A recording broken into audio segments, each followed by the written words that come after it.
everyone, it's Melissa. I go by Stitching Liz here on YouTube and also over on Instagram. It would mean so much to me if you would subscribe to this channel and like the video and comment below. Thank you so much for joining me. I'm so glad you're here. Welcome back if you've been here before, and welcome if you're new. We're going to be doing a couple days of stitching in my life, and today is Sunday. I just got back from my niece's field hockey game. It was a little chilly and a little windy. The game was so exciting. It was really fun to watch, and their team won. It was a low-scoring game, 1-0. They played so hard. I was so proud of them. It was my first time seeing them play field hockey, so it was really, really fun. So I'm gonna spend some time this afternoon stitching. I'll show you the project I'm working on and get myself all set up. But I think first I'm gonna have a little lunch, then we'll get stitching. All right, thanks so much for joining me. Let's get started. Okay, so we had sustenance, we feel very fueled, we being me. And I am ready to do a little stitching. I think, you know, I'm still nurturing my Stitchy bug a little bit. I've been doing stitching on my lunch breaks at work, and that's the project I'm going to work on now because I have some good momentum with it. And I think what I'm going to do is to try and not put too much pressure on myself. It's just stitch for a half hour to start with, I think. If I want to continue after that, I will. But I'm just gonna give myself a little bit of time to put in some stitches, see how I feel. And what I'm gonna be stitching on is something I got from the Nashville Needlework Market. I had pre-ordered it with Top Knot Stitcher, and it is part of the Night Garden Cross Stitch the Rainbow collection.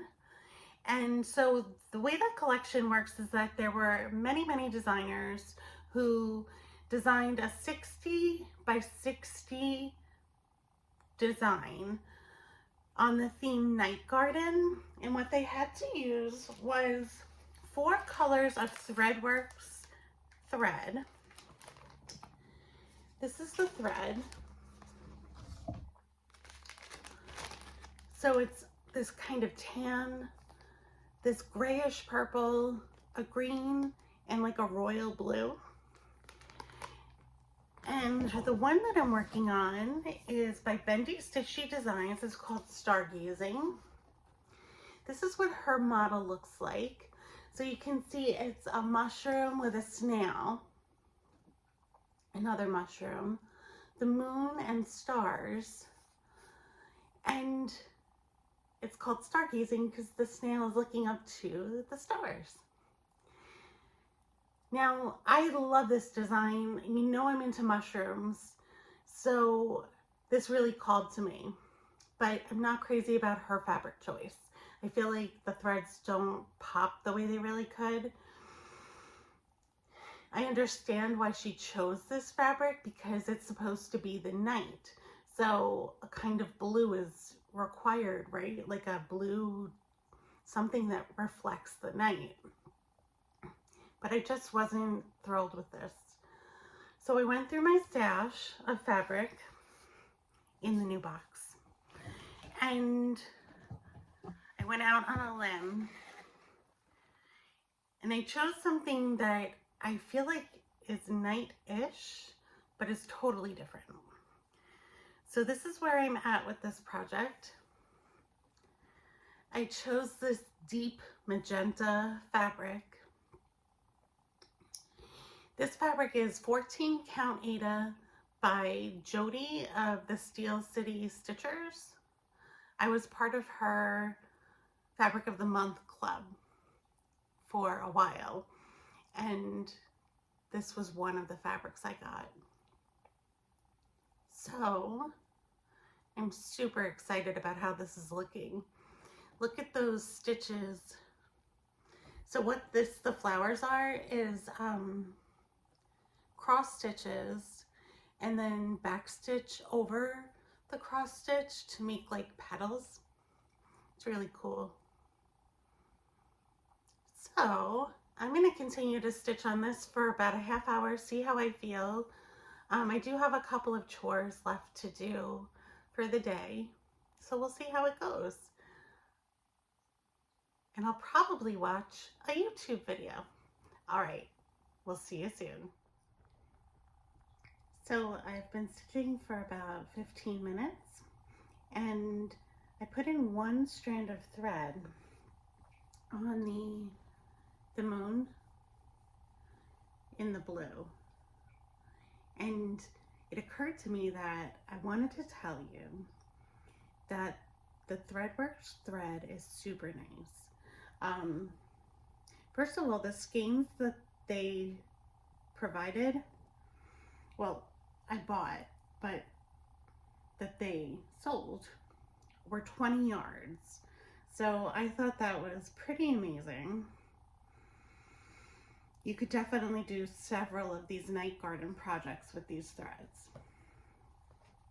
The only thing about them is that they're a little thin compared to like Dempsey or other cotton threads. I don't think that's affecting the stitches, like the coverage, but they are thinner. So something that I like is that they are pre-cut, but a lot of times with the pre-cut threads, I'm super unhappy with the length that they give you.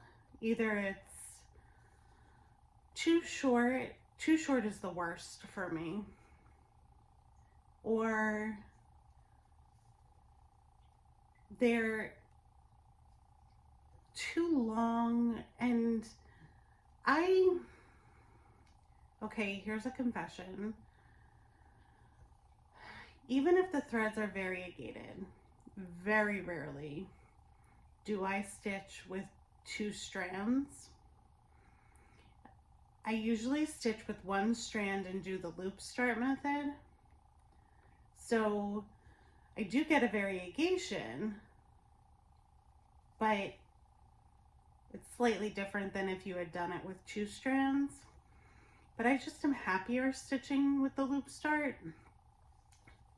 So I like a nice long piece of thread so that I can fold it over and have a decent length to stitch with. So like for example, if you've ever used cottage garden threads, they're beautiful and they're lovely threads to stitch with, but the length of the pre-cut thread is so short for the loop start, it makes me insane. I like to get a lot of stitches out of my length of thread. I like to be able to do a lot of coverage with my thread. I don't know why, it's just that it makes me feel like I'm accomplishing more. The more often I have to change my thread, I feel like I lose my flow a little bit. It also feels like more work to have to change your thread all the time. I know it's really not, but it feels like it. So this thread is kind of perfect for me. And the colors are really pretty. I think they're unusual colors to make an entire pattern from, but they're really rich and pretty. So, and then the other thing, it's so funny, when I was eating my lunch, I was watching this new YouTuber that I found. She's not new, I'm new to her. Her channel name is Apple Cheeks, and her name is Tiffany Tan, I think. And she's an artist, illustrator, who has a small business and does YouTube as well as part of her job. And her art is delightful. She has a Patreon that I joined, and she has a new video out today, and so I was watching it on my lunch break, and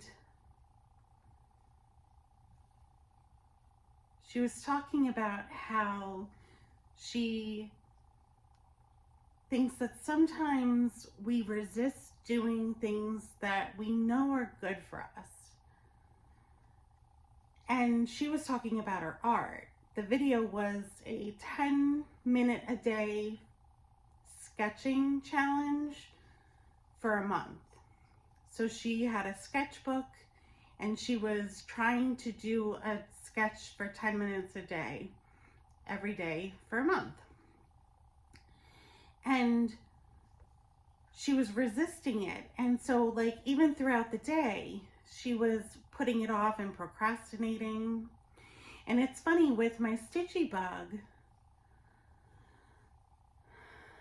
I find that that was a huge thing for me with it, is that I felt like things were hard to do. And even today, even though I've been stitching a bit for the last week, I still had this feeling like this is going to be really hard. I really don't want to start. I wanted something that was easier entry, like lower friction. But then as soon as I got like 3 stitches in, that feeling of like relaxation that comes with stitching, the feeling of enjoyment, they all came back to the front of my mind. And so now I'm thinking, you know, do I want to stop at 30 minutes or do I want to keep going for, you know, as long as I want? Sometimes I think just getting started is the most important thing, and the longer you don't start, the harder and harder it gets to start. So I know this sounds a little counterintuitive, but sometimes I think I need to force myself to start something,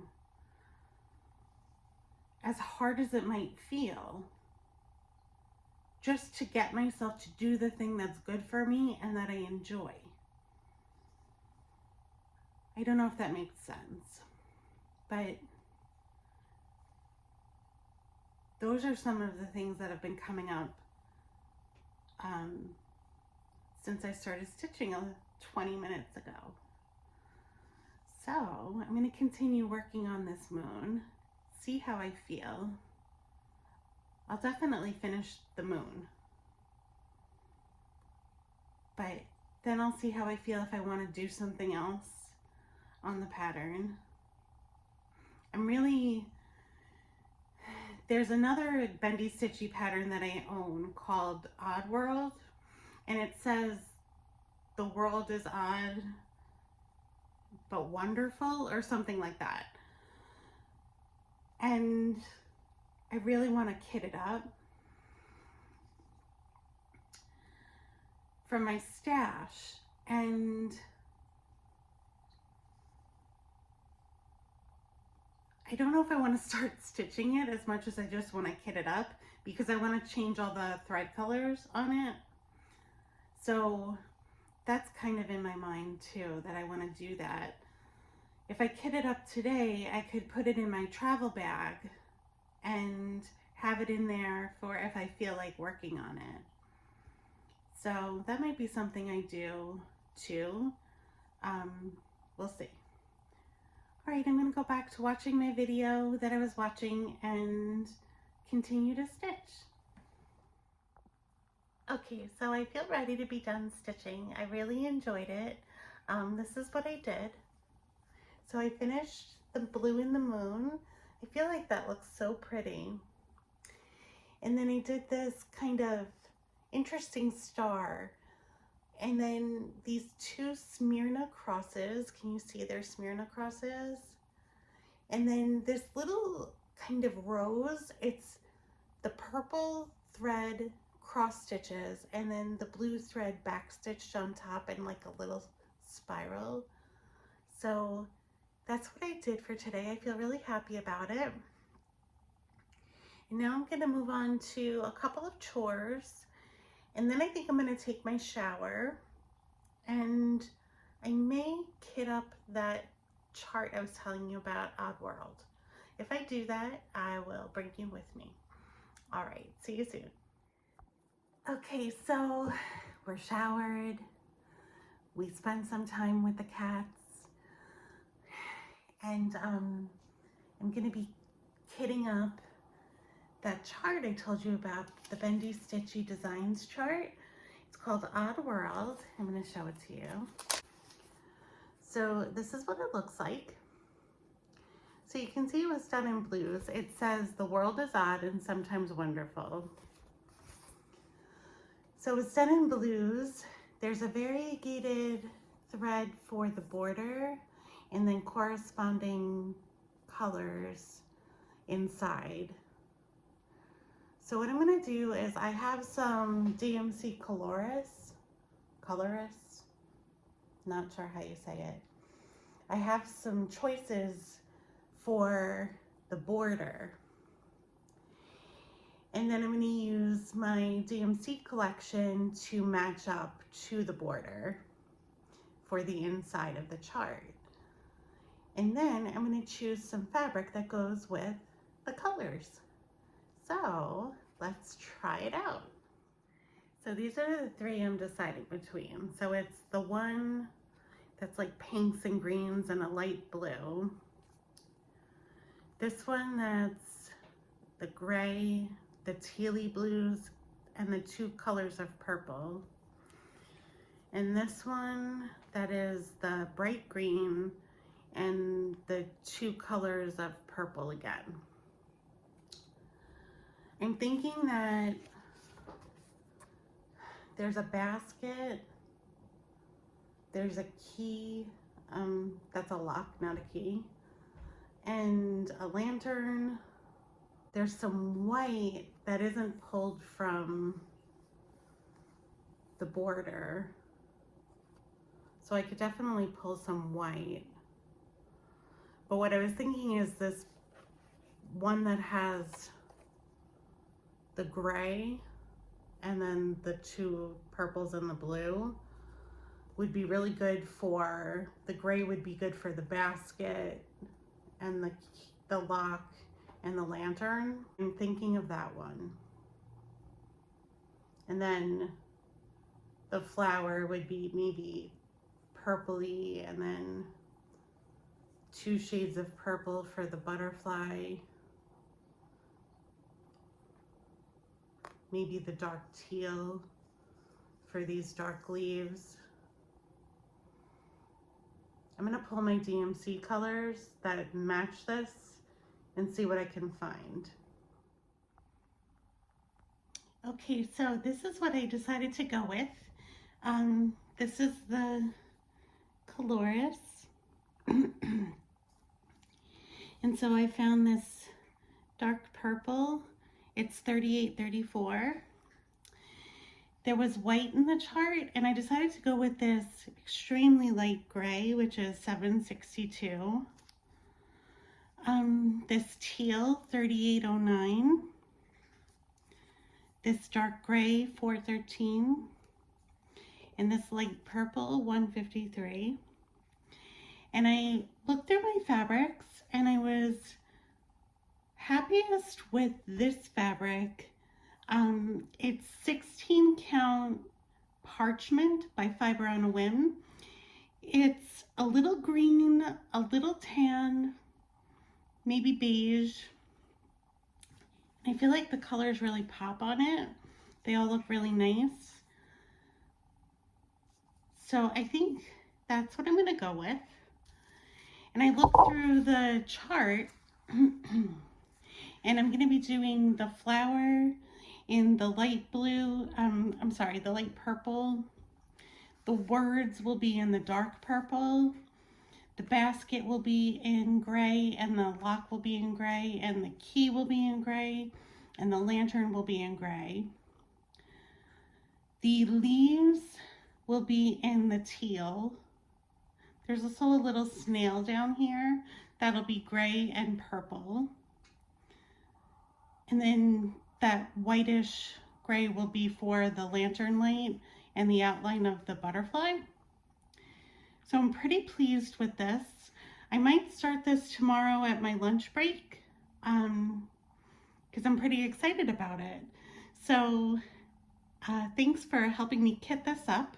We'll see how it goes and if we start it tomorrow. Hi everyone. So it's Monday at around 1 p.m. We had a little bit of a detour today. The puppy hasn't been doing so great. And if you're not familiar, the puppy is my oldest cat. He's about to turn 14. I just got a new cat named Finn. He is 8 months. We've been having an adjustment period between the two of them. But the puppy has been going through some illness. Earlier in the month, we had a little bit of illness. And the past few days, he hasn't been eating. And he's lost some weight. So I took him to the vet today. I've been pretty worried about him. And we did an x-ray, which came back great. The x-ray looked good. And we did blood work. So I'll get the results of the blood work tomorrow. See if there's anything going on that's causing the weight loss and the lack of appetite. We also gave him a shot of Pepsid in case he's got sour stomach. See if that helps him a little bit. So have good thoughts for the puppy, if you don't mind. On the other hand, since I'm back from the vet and I'm sitting home with the puppy, I should be able to stitch a little bit this afternoon, maybe after lunch. Maybe I'll start Odd World and we'll see how it goes. So that's the update so far for today. Like I said, a little detour from what I had expected, but my baby comes first, right? So I will check back in later.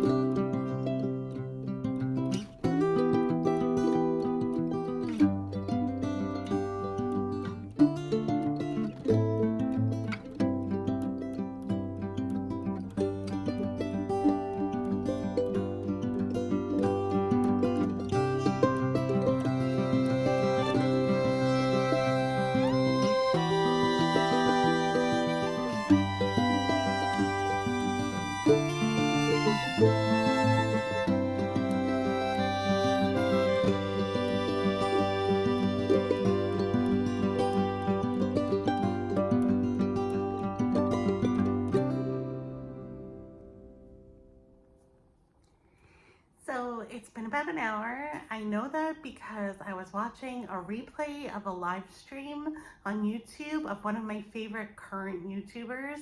She's somebody who lives in New York City, and she kind of vlogs her life in New York City as a 33-year-old, I think. And it's just so interesting. I don't live that far from the city. And when I was younger, I thought it would be amazing to live there. So I just like watching what she does, and the live stream was fun to watch. I've never seen one of her live streams, so I stitched while I watched on Odd World and started it, and this is how far I got. I feel like I made good progress. So I did one stem for the large flower that'll be up here, and I did this kind of stem and vine, and did this flower and the little snail on top. The snail is so cute. So I'm really happy with this start. So good morning, it's Tuesday morning. I'm in my car and I'm about to start driving to work. I brought with me my to-go bag with the Odd World project and the Night Garden project. but I'm not sure how much time I might have to stitch today because on my actual break, I have to do a telehealth appointment for about a half hour. So I get an hour for my break and I eat lunch at my desk, so I don't have to eat on that break. But it leaves me with about a half hour to stitch. So we'll see how much I can do, if I can do anything. But both of those projects are exciting to me and I'm looking forward to them. So I'm hoping to get to put in a few stitches on one of them. So I hope you're having a good day, and I will talk to you later and check in. So I had a few minutes to cross stitch after my appointment, and I got just a few stitches in, but I'm happy with it. So I did this vine here. I had decided to work on the night garden piece, as you can tell. And so a few stitches felt good, and we'll continue on this again.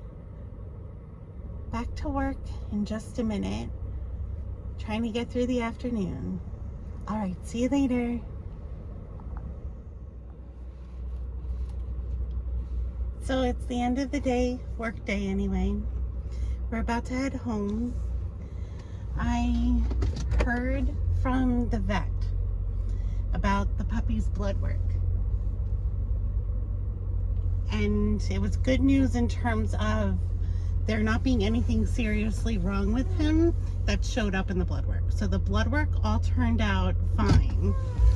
His liver function, his kidney function, his thyroid, his digestive enzymes, all of it was fine.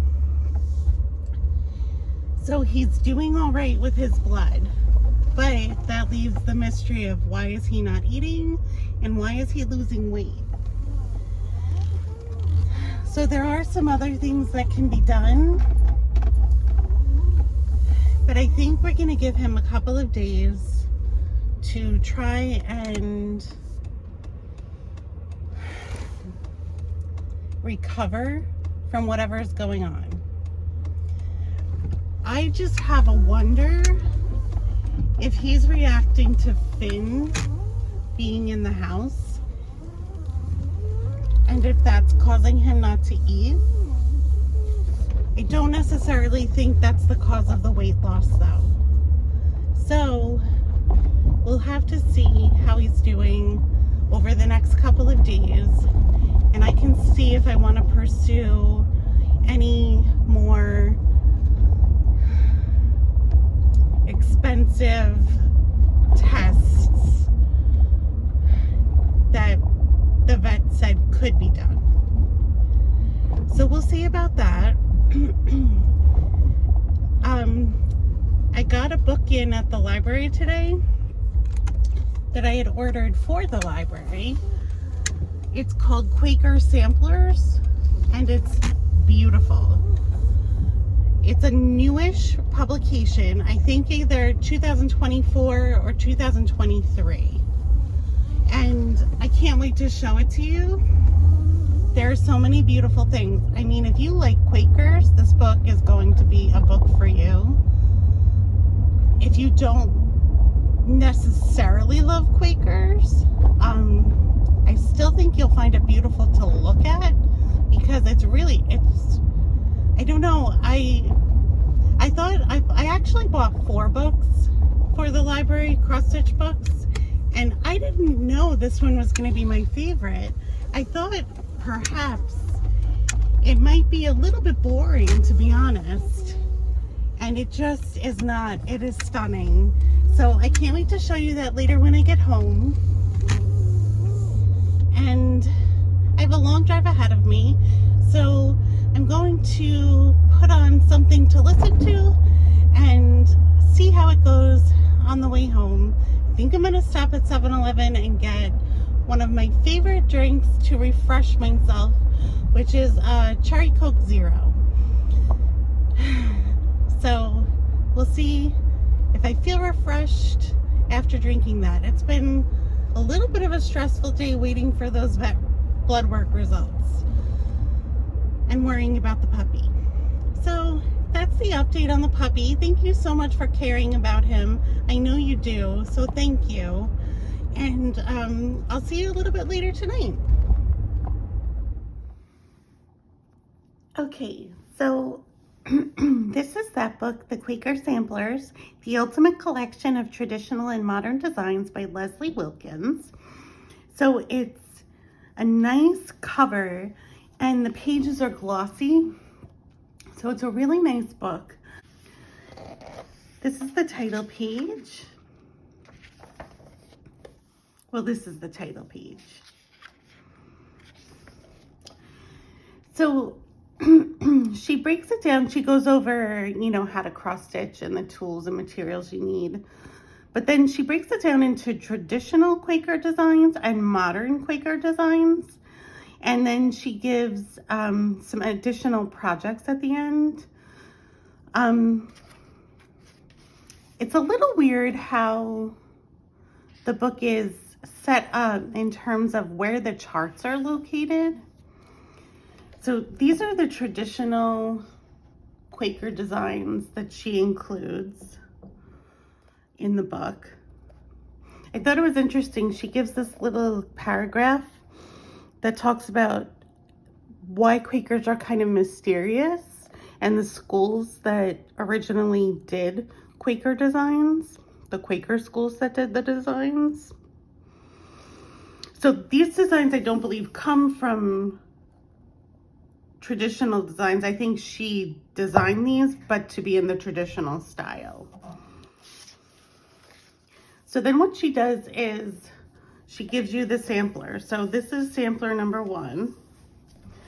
And on this side, this is not the chart. This is not the chart you're supposed to read from. It's like a miniature version of the chart. I don't know why. And it has the chart. It says see chart on page 36. It gives you the design size, the fabric she used for the model, the DMC colors she used for the model, and she says she uses a size 24 tapestry needle for this. So this is really pretty. So the modern Quaker designs,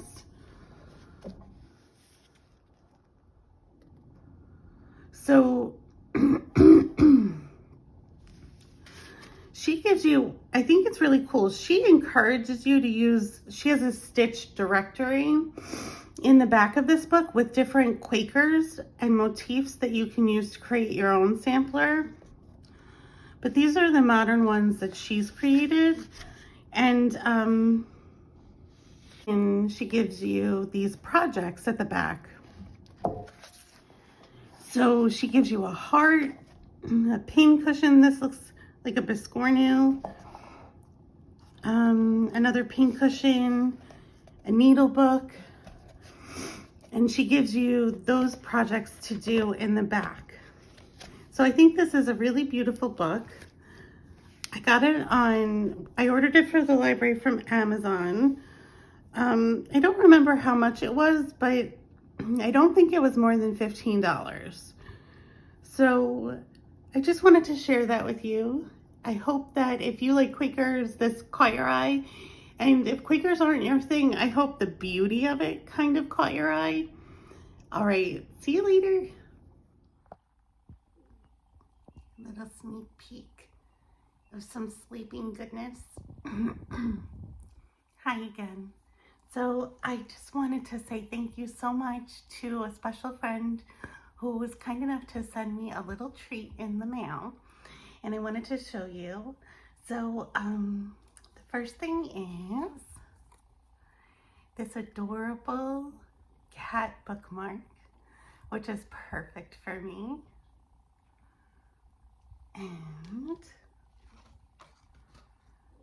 look at this. Oh my goodness. It's Sunflower Cat by Top Knot Stitcher Shop.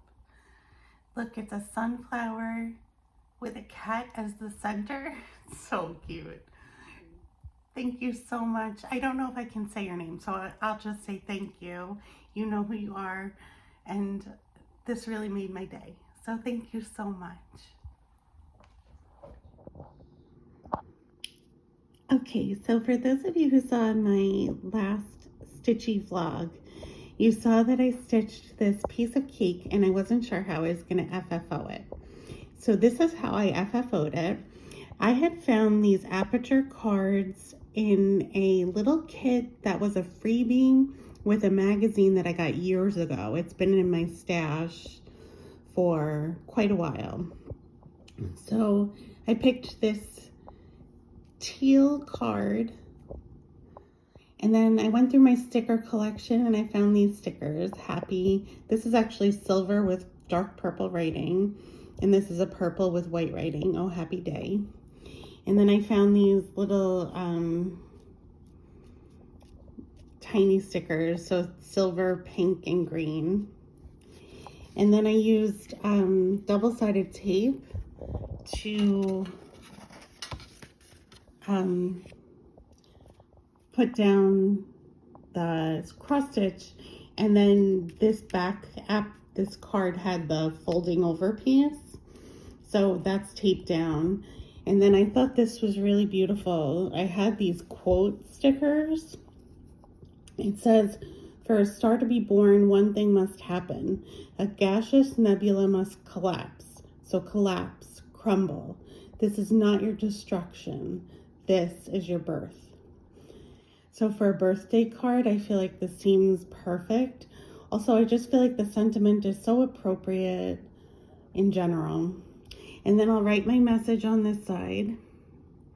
And then, as one of my friends that watches my videos had said, the person receiving this can then keep this anywhere they want. And then, you know, one day they'll find it and they'll read the message and they'll remember that they got it for their birthday. So it's just a little something sweet to let them know I was thinking of them. So that is how I FFO'd the piece of cake. I'm really pleased with it. I think it looks super cute. And also, just so you know, this kit came with a little envelope. So, perfect. All right, thanks so much. Okay, so I'm going to end the vlog here. Thank you so much for joining me in these few days of my Stitchy life. It was so good to be with you. And I hope you enjoyed seeing what I was stitching and some of the other things that I showed. And I'll see you again soon. Have a great week. Bye-bye.